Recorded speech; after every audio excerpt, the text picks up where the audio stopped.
Šiandieną ilgiausią metų dieną esame magiškoje vietoje. Istorija alsuojančiame Dūkštų ąžuolyne, kuris savo atmintyje saugo tikrai ne vieną meilės prisipažinimą. Senovėje didžioji dalis ceremonijų vykdavo po ąžuolu, nes šis dainomis ir legendomis apipintas medis simbolizuoja ilgaamžiškumą ir tvirtybę, atsparumą negandoms. Sekundę paklausykite, ką jums šnara šis ąžuolas. Jis kalba apie jūsų tvirtybę ir jūsų apsisprendimą. Jo šakos laiko dangų, moja laimę ir susipina į vienį. Ir jūs netrukus šiam ąžuolui paliksite savo meilės ir sąjungos istoriją, savo lūpomis ištartus įžadus, viltis ir svajonės.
Mažutė, saulutė, mano Dovilė. Atsimenu tą dieną, kai tavo šypsena tarsi užkerėjo mane ir žaibiškai pakeitė mano gyvenimą. Nuo tos akimirkos laikas prabėgo labai greitai. Ir šiandien išaušo ta diena, kurios labai laukiau.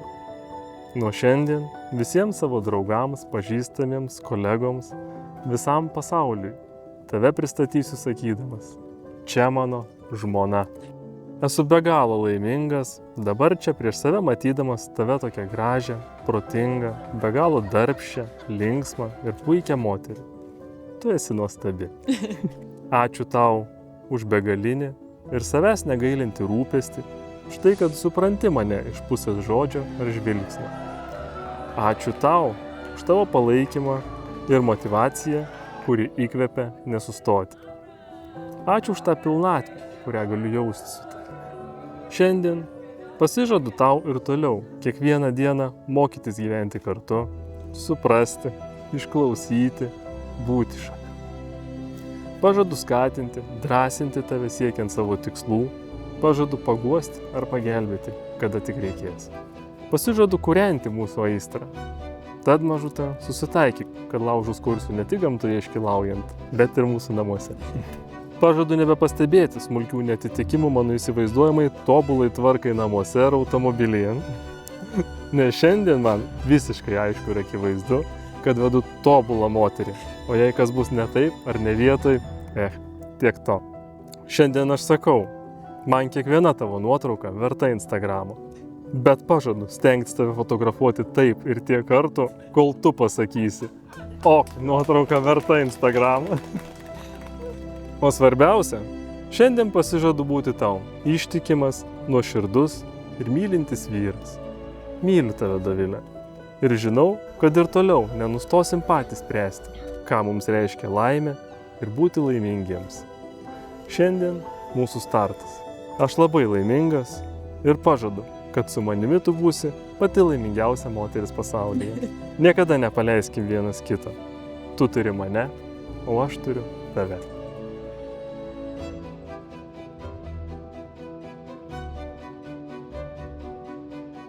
Brangusis, kreipiuosi šiandien į tave šiais žodžiais, nes tu žinai, koks esi man brangus. Ko gero, nėra tokių žodžių, kuriais galėčiau pasakyti viską, ką jaučiu tau ir kokia laiminga esu su tavimi. Tu puikiai moki mane girdėti ir tyloje, bet bent dalelę jausmų šiandien pabandysiu išsakyti garsiai. Rokai, noriu tau padėkoti už neišsemamą kantrybę, kurią aš niekaip nesiliauju žavėtis. Už begalinį palaikymą ir ramybę, kurią kasdien man suteiki. Už juoką, be kurio neįsivaizduoju nei vienos mūsų kartu praleistos dienos. Už 1000 gražiausių žodžių, kuriuos man vis kartoji. Už dietą, kurios laikaisi kiekvieną kartą, kai jos laikausi aš. Ir žinoma, už kasdienius pusryčius, kurie mano kiekvieną sunkų rytą padaro bent dalelę lengvesniu. Visą gyvenimą tau būsiu dėkinga už daugybę nuostabių dalykų, kuriuos dėl mūsų abiejų darai.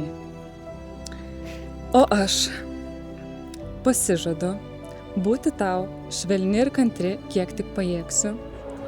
Pasižadu vardan mūsų šeimos laimės atiduoti visas savo jėgas. Niekada nesiliausiu stengti, palaikyti, suprasti ir motyvuoti tavęs. Pasižadu visada tavęs laukti, nesvarbu, ar grįžtančio po 5 minučių iš parduotuvės, ar po kelių dienų išvykos. Pažadu gaminti tau maistą, ne kasdien, bet visą gyvenimą. Tik nepažadu nebambėti, kad man nepadedi. Taip pat, kad kai bijotum sustorėti, aš vis tiek kepsiu tau tortus. Pažadu, be rimtos priežasties, niekada tau neleisti miegoti po atskirą antklodę, bei šaldyti tave savo lediniam kojom visą likusį gyvenimą. Aš, Dovilė, pasižadu iš visų jėgų stengtis būti tau geriausia žmona, draugė, visada tave mylėti, visada tavimi pasitikėti ir būti tau ištikima. Labai myliu tave.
Šiandien mūsų jaunieji leidžiasi į naują nuotykį, į šeimos kūrimą.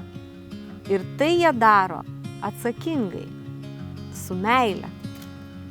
Su meile, kuri kaip ir miškas nuolat kinta ir atsinaujina. Su meile, kuri kaip ir miškas gali kaskart tave nustebinti.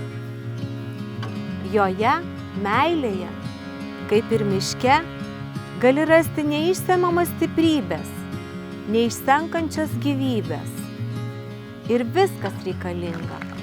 Nuo smulkmenų, žodžių, žvilgsnių, prisilietimų iki begalinės aistros.